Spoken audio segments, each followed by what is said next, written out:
Today's guest is the amazing founder and CEO of Palestinian Hustle, Fidy. That's how humble Palestinians are. He names the company Palestinian Hustle and won't even take credit. Palestinians, we're full spectrum people because we tackle everything in a full spectrum, whether it's music, art, you guys with like politics and comedy and music and depth and food, and people just fighting for the same cause but doing it differently. If I was a barista and somebody came in and were like, you know about Palestine? I'd be like, bro, I get off in 10 minutes. Like, come on. Yeah, because you go on these mission trips to teach at a school in Jerusalem and you think you're going to the Holy Land and Israel this, and you go, you're treated like shit by the Israelis, and the Palestinians are feeding you every day. They go there being pro-Israel, they leave so pro-Palestinian. I measure success in this field by the number of people who message me and say, you changed my mind. We are announcing a limited t-shirt drop, Palestinian Hustle and the Palestine Pod. The Palestine Pod has merch, y'all. Hello and welcome to episode 38 of the Palestine Pod, the weekly podcast where we break down the latest headlines dealing with Palestine from all over the world and bring you stories, commentary, and interviews with the aim of supporting the Palestinian struggle for justice and equal rights. I'm one of your hosts, Lara E. You might know me from Instagram as @GazanGirl, and I'm joined by my co-host, Mikey B. What's up, y'all? Mikey B on TikTok, Michael Schertzer on Instagram, and you can call me Mikey Intifada if you were upset that over 100 actors signed a pledge asking people in the government of the occupation not to classify a children's organization as a terrorist. If you said, hey, Hulk, shut up and smash.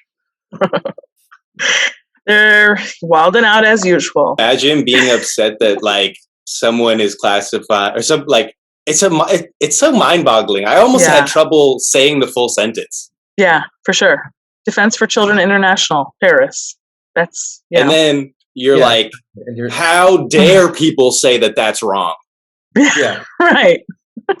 Exactly. Like they're all like sensitive too. That's her middle name. They're the most fragile occupiers I've ever heard of. You know what I mean? Like, not a spine or a vertebrae amongst them. No, none. Spineless. Gelatinous invertebrates. Yeah, I read that article the other day. Truly wild. Dude, gelatinous invertebrates is going to be the new synonym for Zionist. Yeah. You heard it here, folks. Gelatinous invertebrates. Put it on the back of your t-shirt, bro. Yeah. Bro, we honestly were going to get a t-shirt like that. It's in the works. Let's do it, man. That'll be the next batch. Before we get into today's episode, like, comment, and subscribe if you hang out with us on YouTube. If you're listening on a podcast app, subscribe and leave a review. As always, you can find our full episodes and sources on PalestinePod.com. And if you want to get involved in the conversation, reach out to us at PalestinePod@gmail.com and give us a follow on Instagram at the Palestine Pod.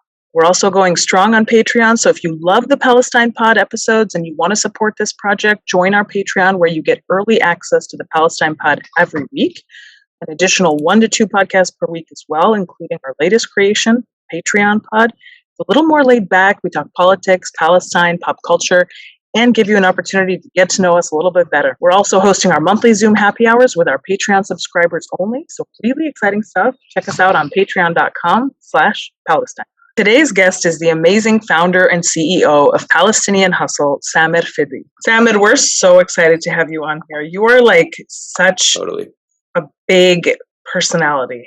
Like your person, like this episode is just going to run itself. Like, I don't even have to do anything. You're like, I'm just going to talk. I'm like, please talk. Yeah. I was like, hey, I don't know if you know how we do, but that's how podcasts work, my boy. Yeah, that's what I'm saying. I was like, if I talk too much, just give me a sign. Like, dude, shut up or open up your eyes or something. No, because I'm excited. This is my second Zoom video ever. What? That's so crazy to me. Set it up for me. I'm like, what do I do? So she had it all set up. I didn't even know how to do the mic. Yeah, I'm old. What have you been doing this whole confinement? Using fax machines, girl. It's the best way. My boy said, I'm still sending out carrier pigeons. What are you up to? What are you talking about, man? I have my Falcon. He just goes around.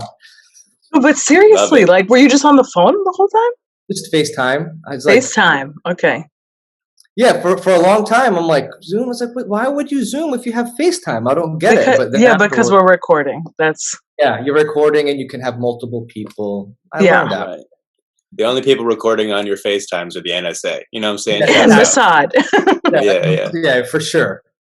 Like, Oh. like, there's things moving in the tree back there. We said, Yo, why is a grassy knoll in the desert? Okay. It's crazy. Do you call yourself founder and CEO of Palestinian Hustle? Or just founder? What do you? That's what I would say. Founder.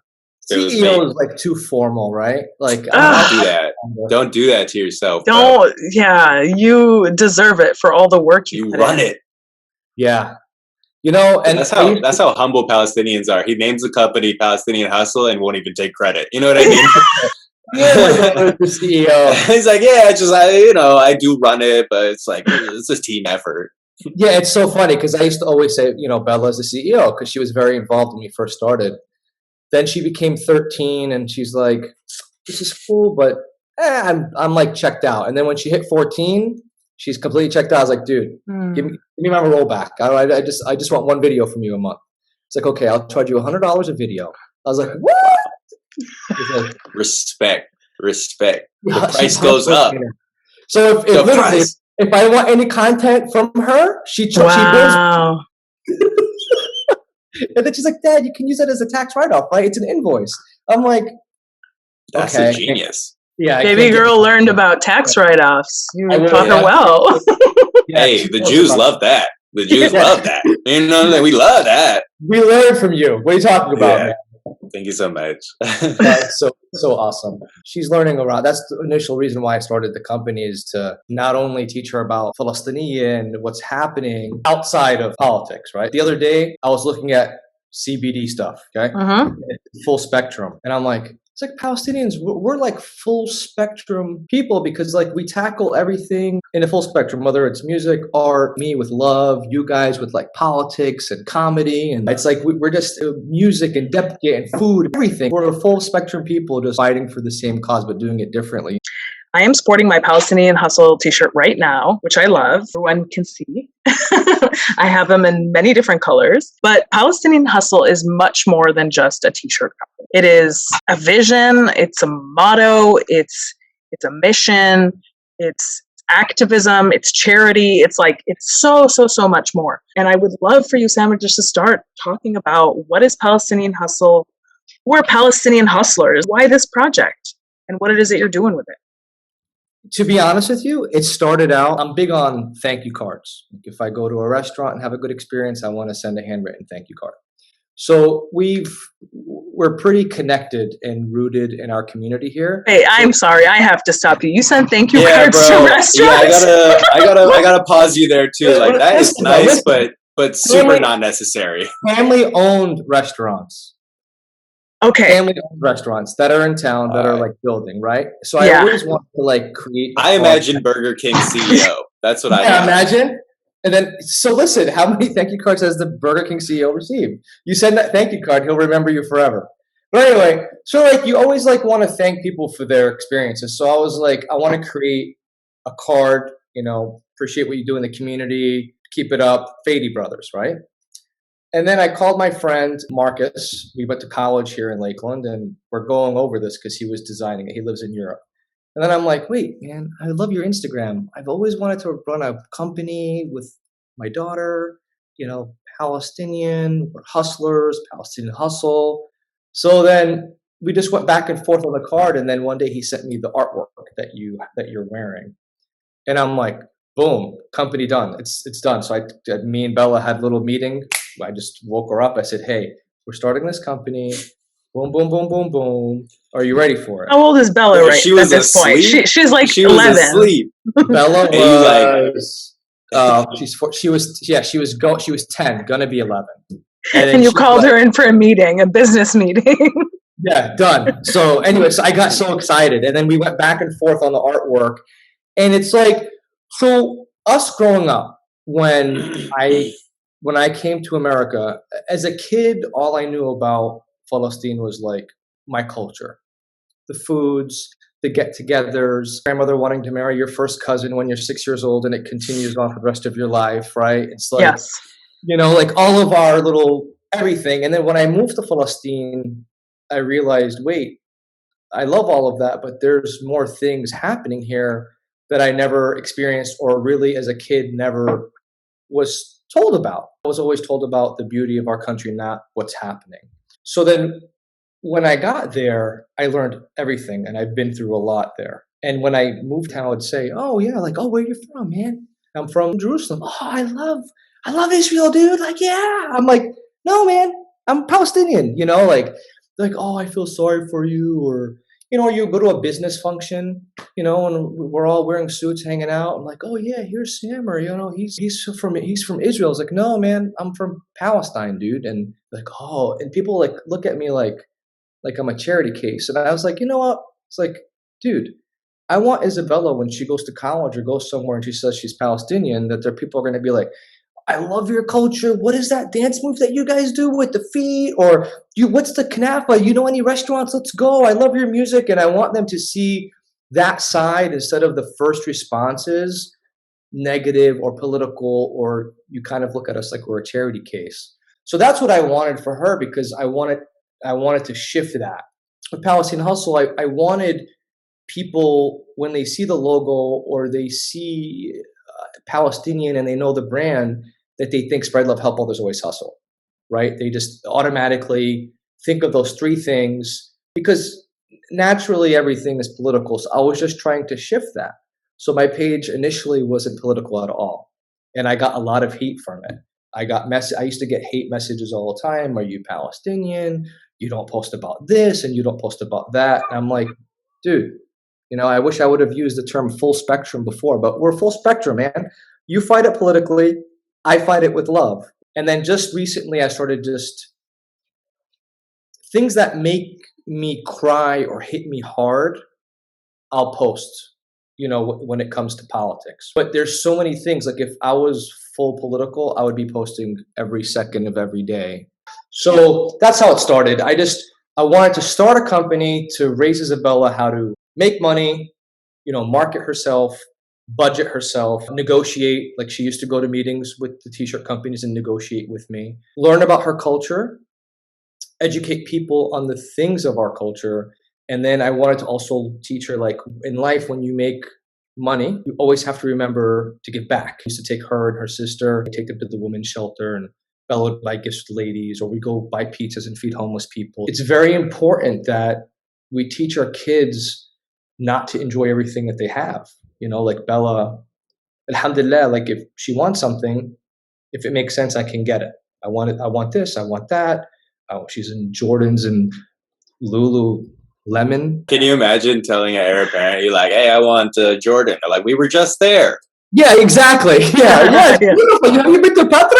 I was like, no, I want the Jordan 11s. You've been there 11 times? It's like, no, Baba, it's a sneaker. It's a sneaker. I want her to learn that we can enjoy life, we can do good things, but it's very important to give back. It's extremely important, and it's vital to give back. We have to give back. We can't just enjoy life without helping other people. It just doesn't make sense to me. And that's what I'm trying to teach her, is run a business and give back. And hopefully, as she progresses in life and as she becomes the badass that I'm hoping she will be, that she will always have that in the back of her mind, is giving back. And it's not just to Palestinians, but it's in our people in our community. Like I used to get a lot of messages, well, why do you feed homeless children in the United States? I'm like, well, I live here. I feel like we have to be involved and help the communities that we live in, as well as help Palestine every day. Yes, for sure. And I think it's kind of unfortunate that the messages that you speak about getting, because it really shows that we have a lot of work to do as a community to understand that everybody has a role. Mm-hmm. Everybody has a role. Like Palestinians on the ground have a role. Palestinians in exile have a role. And we are community members where we live. And so, yes, it's really important for Palestinians in exile to give back to homeland, 100%. But when you see a Palestinian in exile doing good work in their local community, that should be encouraged, not discouraged. Because as you said, it's about showing our values to our communities. It's about showing who we are at our core. And at our core, we're very hospitable, charitable people.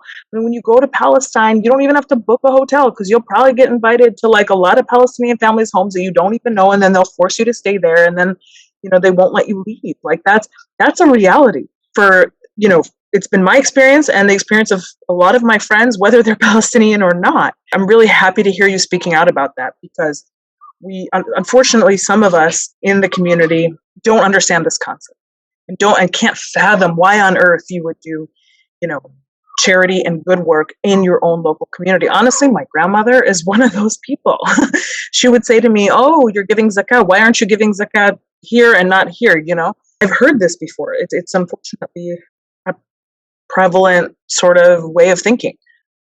I mean, you always have to be a member of your immediate community and the global community. You have to do your part, and not everybody has to do everything, right? Like you said, your thing is not necessarily posting politics all the time, and that is okay, right? You're already working 24 hours a day. Like right.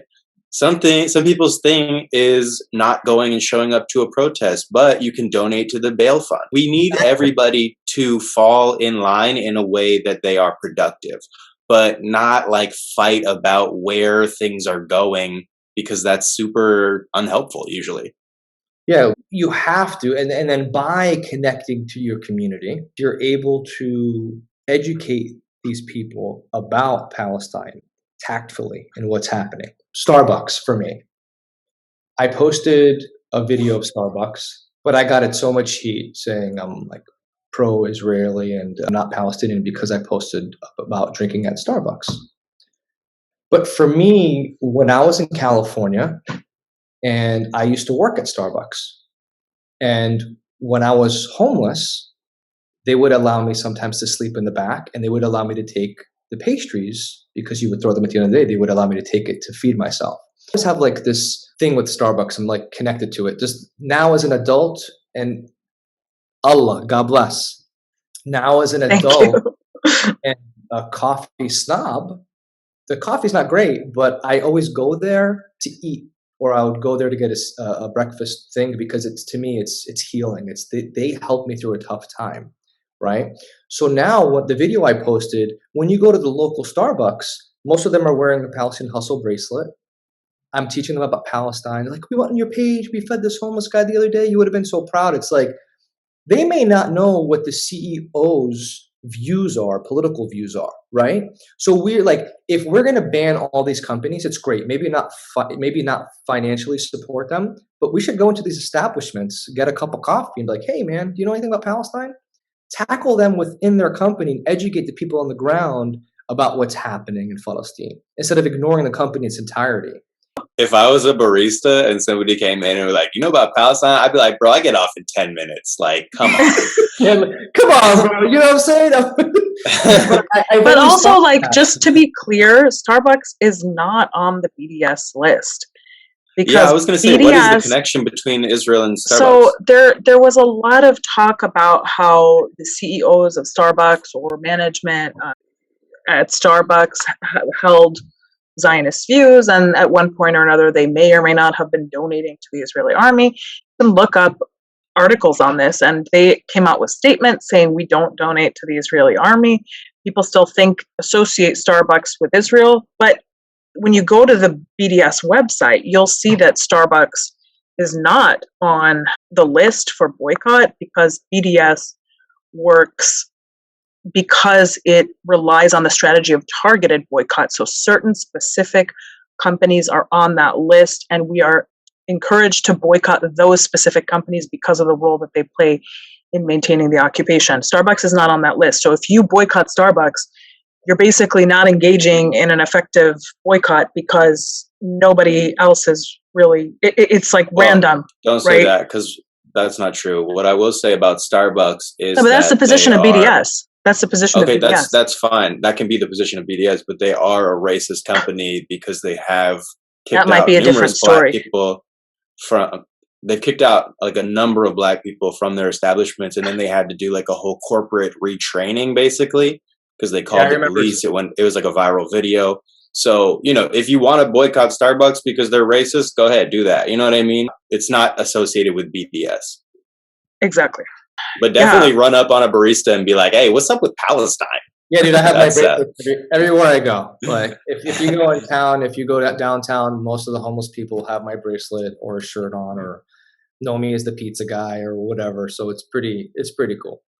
Yeah. That's actually really interesting, because a part of Jewish tradition is taking care of the less fortunate, right? Part of the Torah tells us to engage in mutual aid, to provide for those who cannot provide for themselves. It's one of the reasons that I'm so active with organizations like Food Not Bombs. And, when I was in Toronto, organization called Building Roots, I was helping out at a community market up there. Oh, I love that. Shouts out to the person who runs it, Tuba. She's a Muslim. Both of our cultures and both of our traditions, helping others is like infused in who we are as a human being. So it's very important. I love that. Palestinian Hustle is not my full-time job. Yeah. So what's your background? I think he's Palestinian. Exactly. That doesn't pay the bills though, actually. No, you said what's his background? No, you're like his professional background. All right, I know. God. It went, Michael. So I just took the first job. It was a consumer lending job. We were American General Finance, so I did like consumer lending to people who had like subprime credit. Oh, that's like the opposite of what you're doing. You were a subprime lender? That's 98% of the country, subprime, yeah. Ooh. So, oh my God, the stories, dude. Because I used to, back then, I would do door-to-door collecting. Like, oh my God. Oh, that's like, dude, we should have like 10 segments on that. I have stories like crazy. I was just telling you. Hey, we're all ears. Go ahead, yeah. This is like insane. This is like the last thing I would ever expect you to say. It was interesting because I didn't, again, coming from Palestine, I didn't know much about what credit was. Everything there is basically cash, right? Cash, yeah. My mom and dad didn't instill that. Now, Bella, since she's been 10 years old, I've had her as an authorized user on all my credit cards. So when she's 18, she'll have an 800 credit score. So she's ready to. So my parents never did that for me. So, and I didn't really know what credit was. Like, I'm like, oh, really? Okay, yeah. And then I started this job when I was 23. And I'm looking at all these people. I'm like, oh, his credit must be high. It's like a 486. What is it out of? They're like, no, dude. It's like 800 is the high, 486 is bad, but we love it, right? I helped a lot of people. After being there for so long, my delinquency was the lowest in the country because I was able to establish these relationships with these people. I would go to their houses. I would come up with action plans and budgets with them. Even like a year ago, 2 years ago, before COVID, we were at a First Friday. So our community downtown, all the businesses, like at night, they shut down the streets. They have like bands and stuff like that. This guy and wife stopped me and they're like, that's the guy. He's like, we don't remember your name, but we remember you. You're the one who like helped us stay in our house. You guys were going to foreclose it, but you helped us with the budget and we still have the house and our credit is good. So it's funny now, like even I haven't been there in 10 years, but people still see me and they remember that I was able to, even though I would get written up, right, by my boss saying, hey, we should have foreclosed on that. We should have put it in collections and sold it. But, I always tried to help people, but I learned. So if you help people in that job, you're fucking up your job. Dude, right? Exactly. Because they just turn and burn, man. Like we're going to charge you 30% interest and then we're going to repo foreclose your house, make a profit on that and do the same thing to someone else. They are like capitalist vultures, basically. Circling around like a small unknowing target. It was bad, but it taught me so much and it made me realize how blessed I am. And it really taught me what I need to do for my daughter's future and teach her how to like pay your bills, live within your means, and your credit is very important. And then after that, one of my best friend, they own a motorcycle dealership, power sports dealership. And his mom and dad, his dad was flying a jet from New York to Florida and a panel came off the plane and they crashed and died. So I was going through a divorce at that time And his dad was the fast food king of America. I think at one point he owned like 300 restaurants or so. He's like, can you come to the dealership? We need somebody in the finance department here. I was going through a divorce. I didn't know anything about it except that I used to do some of their financing. They would come to me, I'd finance a bike or an ATV and I'd take a check to them. And I started in the power sports industry. And again, subprime, I saw that there was something that was missing. So we started a subprime finance company as part of the dealership. So we have our own like finance company. So like if people don't have the credit, we can help them. And I monitor that and collect that as well. But I don't do door to door anymore. I got chased by two men. I got chased by a chow. I got solicited to come in by a 6-foot lady with a muumuu on. It's like, no, dude. Real quick, what's a chow? Is it a chow? I don't know. No. What did you? It's like I don't an know what that aggressive is. dog. What is a dog? Jamila. Oh, a dog. It's a type of dog. Chow. Okay. Yeah, I had a guy send his aggressive chow. Yeah. And you know that saying? It's like all right, I'll tell you the story. I mean, like you're going there, like you're just trying to convince sell them people. Subprime mortgages. Wait, but you were door to door collecting. Were you not? Collecting. That's even worse, Michael. Yes, double wide mobile home, and I didn't. I tried to give him the benefit. Like you are worse than the repo man. Like you are. Like this is like. But like it's we so. Didn't know this about you. How long did you last in this industry? 9 years, and then I've been in this for 10. Tell us the story of how he sucked his dog on you. So it was a double wide mobile home. I knock on the door, and I literally am seeing the guy watch TV like through the window. Like I'm like, dude, you're watching. I'm looking at you, sir. Like let's talk about this. And I always had those old school people probably still use them. When you open up the letter, the big little dagger thing. The little long metal letter openers. Yeah. Yeah. So I used to always have that in back of my book, my map book, because we didn't have GPSs back then, right? So I would have a map book wherever I went. And his information, because I was always scared. And I didn't see the Chihuahua, big dog, probably 110 pounds. No, Chihuahua is not 100 pounds. Chow. Sorry, Chow. I was like, bro, come on. It was on a stump, just tied to a stump, not even a tree. And I didn't I thought it only had like 3 legs. I got you. No. So after I kept on saying to the guy, the dog just went, and then I got jerked by the chain. And I'm like, oh my God, my heart started beating. I'm like, shit, forget this. So I started walking back, and from the corner of my eye, I saw the chain lift up, and it ran to me. Then I ran for a second. I'm like, dude, there's no way. And I stood, and I was shaking, and it stopped, and it kept on smelling me. Then it would walk away. And then I would walk, and then it would run towards me. So then there was like a fence here, and the gate is there, and then my car is there. So I'm like, okay, what am I going to do here? I'm just going to run. I'm going to hop the fence, and then I'm going to run to my car.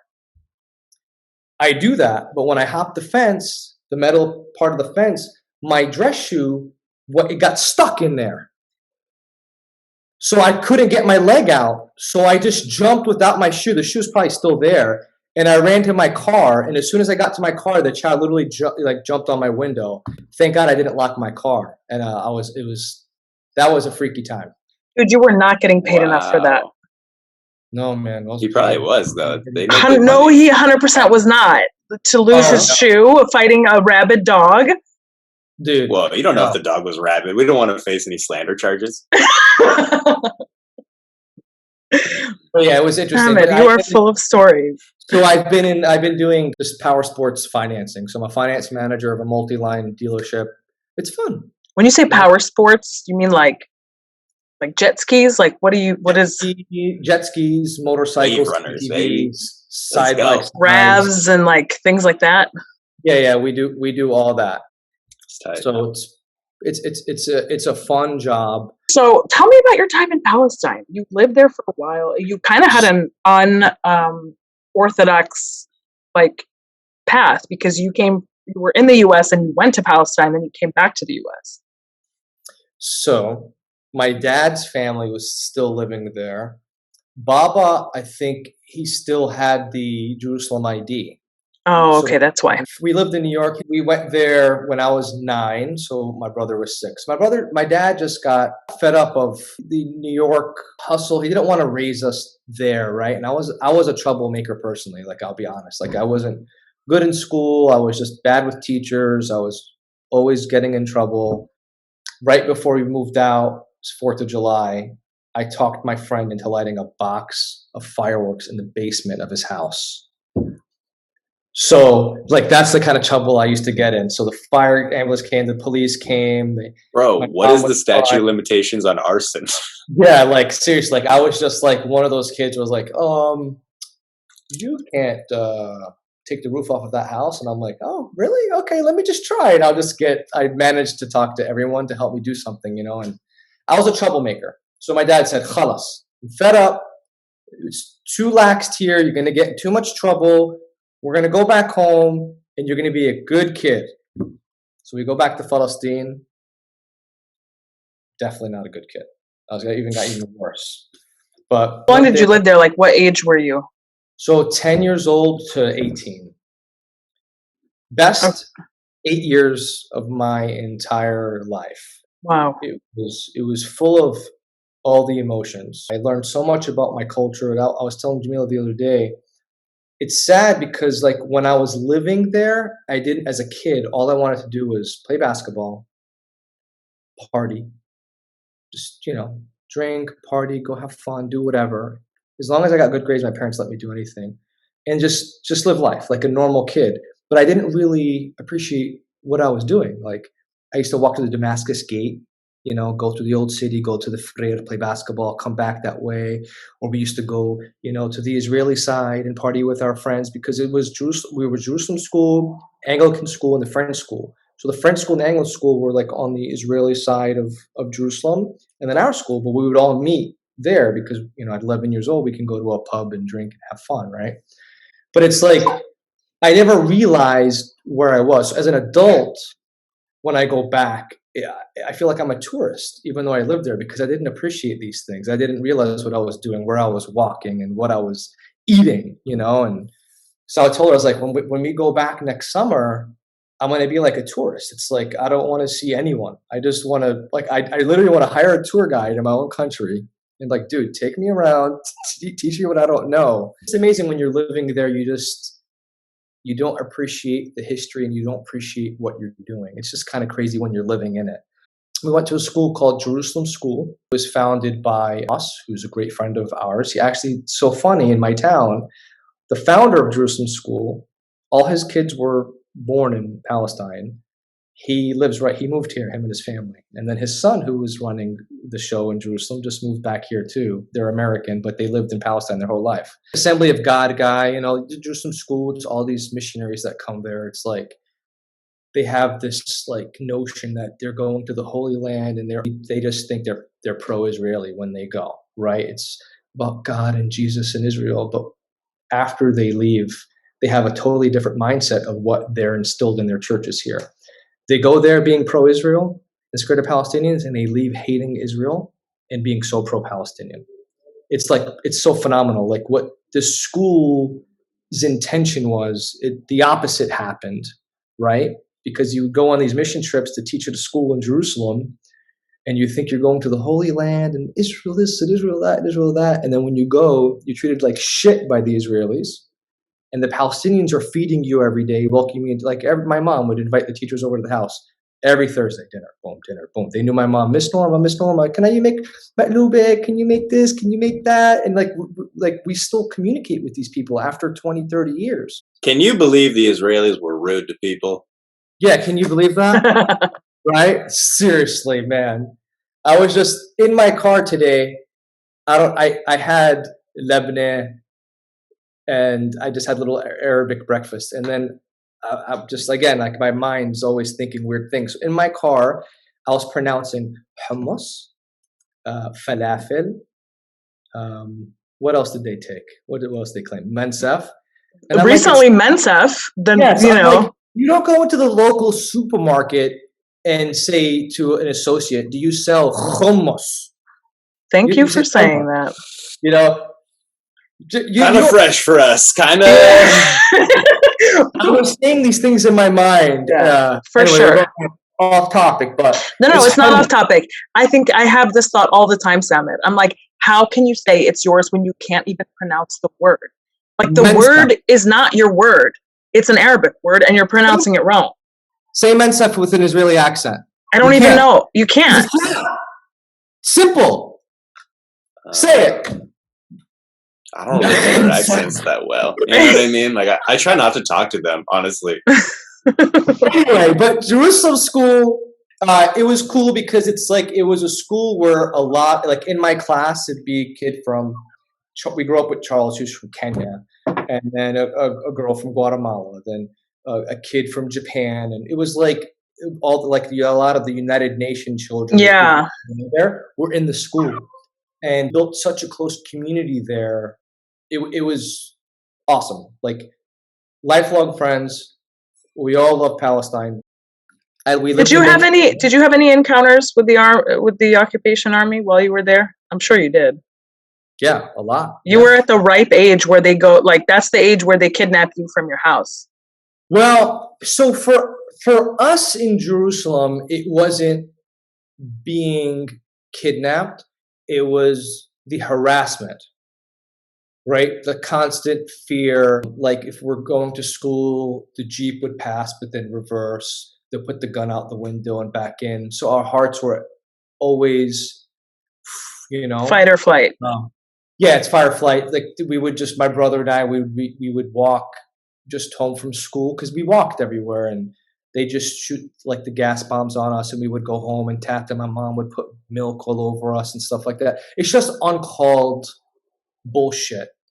Like I used to have to carry, it's annoying as a kid back home, because male or female, when you're at a certain age, you have to have an ID.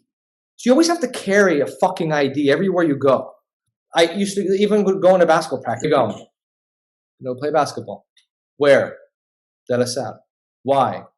Because I love playing basketball and I have practice. And now I'm late because of you, you motherfucker. And I'm going to have to run around the basketball court 20 times because you're asking me the same question over and over again.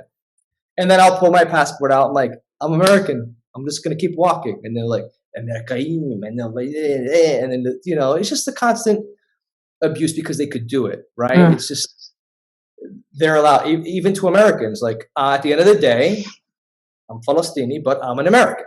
I have an American passport.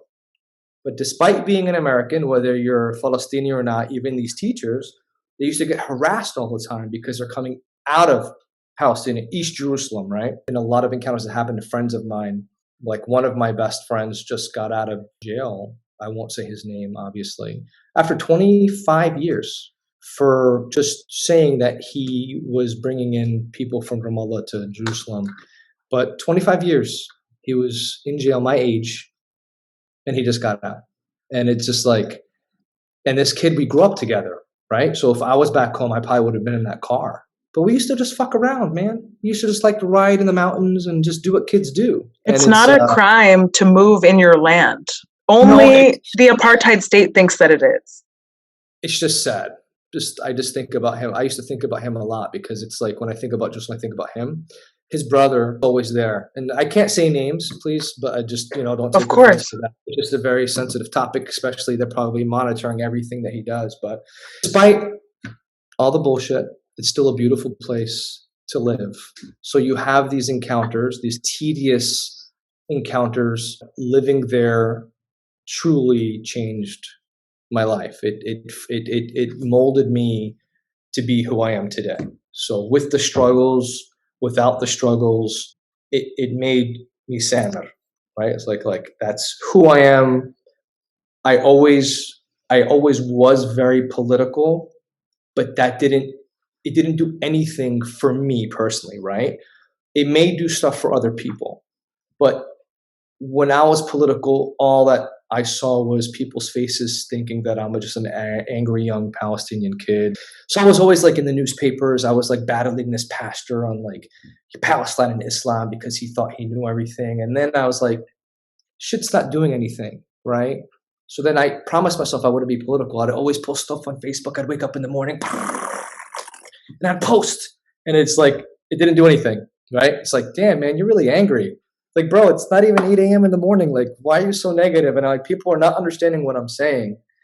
Even nowadays, I'll do the same thing just to release, right? Like my therapist says, you have to just release, let it out. So I'll just delete. I'm like, all right, I wrote it. It's out there, whatever. No one saw it, but I'm good now, you know? So it's like, I was always political. And if I go political now, I would go like ape shit, like crazy. Like there's so many things I want to talk about politically, but it will consume me and it will do more damage for my life and my family's life. And I want to go to my country. So I want to visit. So there's kind of like, it's sad that they just fucking control us that way, but they do. So I'm tackling it differently than you guys are tackling it. Different than Knafa Queens is tackling it. Different than Judy with Palestine on a Plate. I love her. She's a great friend of mine. You're a friend too. So we're all tackling it from just different levels, different ways, different tactics. And the Al-Quds Brigade is tackling it from a different angle. You know what I'm saying? Exactly. Yeah. It's just like, and that's what I love about Palestinians is like each one of us has our unique and special way of teaching someone about Palestine. Like if you had 20 Palestinians lined up, you'd have the same overall loving experience, but in a different way, right? Yeah. It's just phenomenal. Like there's no, like I wouldn't want to be born into any other culture. Like it's it. Like my heart is the shape of Palestine. Yeah. Right? With no Israel, obviously. Palestine. It's Palestine. It's it. It's who we are. And I just love our culture. I love our people. This last year, like even I'm just looking at Tatriz. The whole house is Tatriz because Jamila does Tatriz. Yeah. And I'm learning all about the side of the culture coming to Tatriz. I mean, you talk about educating people or being political through Tatriz. The colors have the symbols, it's just most beautiful culture on earth. You said if you line up 20 Palestinians, you'd have like 20 different ways of educating people, basically. If you have like 3 Jews in a room, you'd have like 16 opinions. Exactly. It's exactly right. But if you do that, you would have your books and your taxes set up straight, though. My boy. Like about this notion of feeling like you're not solving anything and you're not doing anything when you're being political, and how you ended up finding your way, which was to talk about Palestine and to show the world what it means to be Palestinian, obviously through Palestinian Hustle. I struggle with that as well because like going the political route and making this, you know, your focus, it is so draining. And it's hard to count the successes, you know, because people have been talking about Palestine ever since colonialism was a thing in Palestine. We've been resisting it since the beginning, and it just seems to have gotten worse and worse and worse. So where has all of this talking, you know, gotten us? I measure success in this field by the number of people who message me and say, you changed my mind.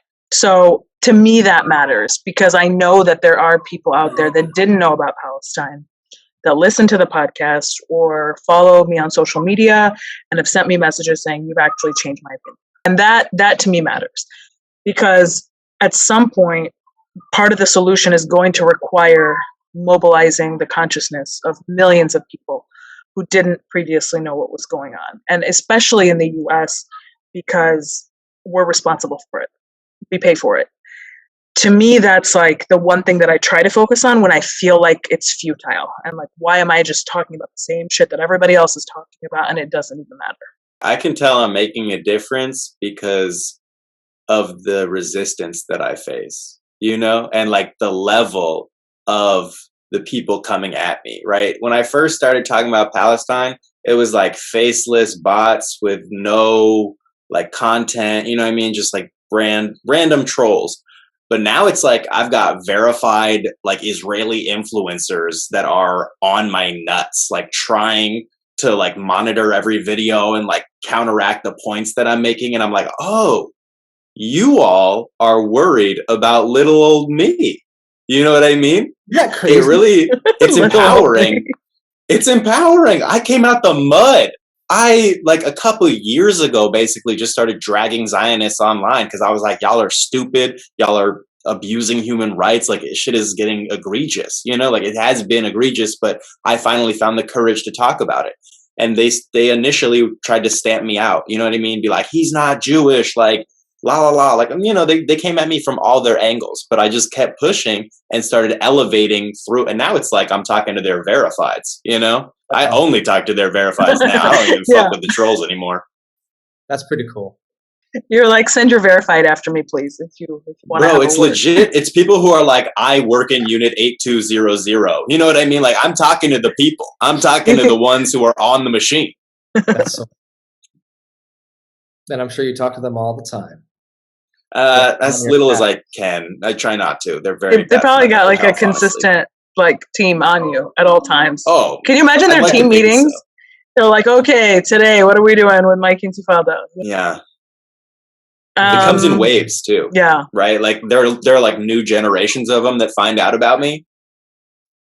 That's so funny, man. It's so pathetic. And then you know about the logo, right? The artwork of this? Yeah.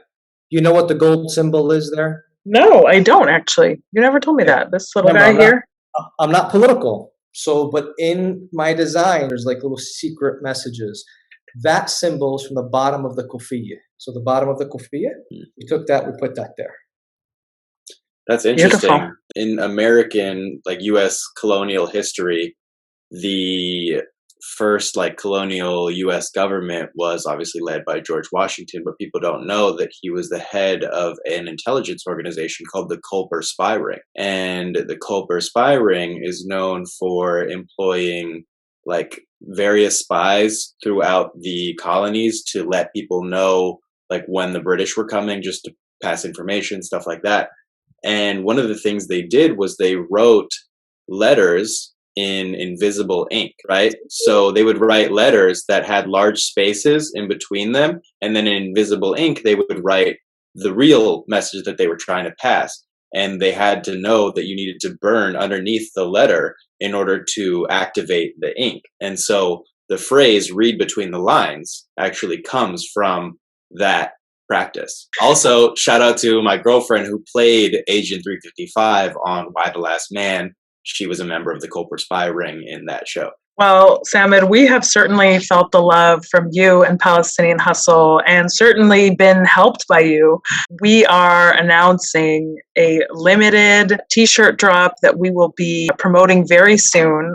Palestinian Hustle and the Palestine Pod are going to be selling these t-shirts with the Palestine Pod logo, and Samad and his team at Palestinian Hustle have been instrumental in getting us these t-shirts, and we worked really hard to source them ethically, make sure that the people who are making them are getting fair wages, work with local companies, and use all of Samar's contacts. So Samar, thank you so much for that. We are so excited for this t-shirt drop, and hopefully we sell out so we can put in another order, more designs, maybe some onesies. Who knows? We will. It's just the beginning too. That's the most beautiful thing about yes. this. The Palestine Pod has merch, y'all. You know what I'm saying? Boom! Samad, thank you so much for your time. You're amazing. I love your stories and your enthusiasm. And honestly, like you gave me, like I was feeling like low energy this week a little bit, and this interview just kind of, brought me back up. Feels great. So yeah, it's really good to spend some time talking to you, and I hope that one day we'll meet in real life. Not just on a screen. We will, for sure. Inshallah. No, inshallah. Thank you so much for your time, Samar. We appreciate you. Appreciate your stories, all your perspective. And thank you so much to our listeners for listening to another episode of the Palestine Pod. You can check out our sources at www.palestinepod.com. Go ahead and follow us on Instagram at The Palestine Pod. Send us an email at palestinepod@gmail.com. And check us out on Patreon, www.patreon.com/PalestinePod. That's been another episode of the Palestine Pod. Thank y'all so much for listening. Have a great day. Peace. For sure. I mean, I think Yo, you muted yourself, Lara. Yes, for sure. And I think it's kind of Slick. unfortunate. Yeah.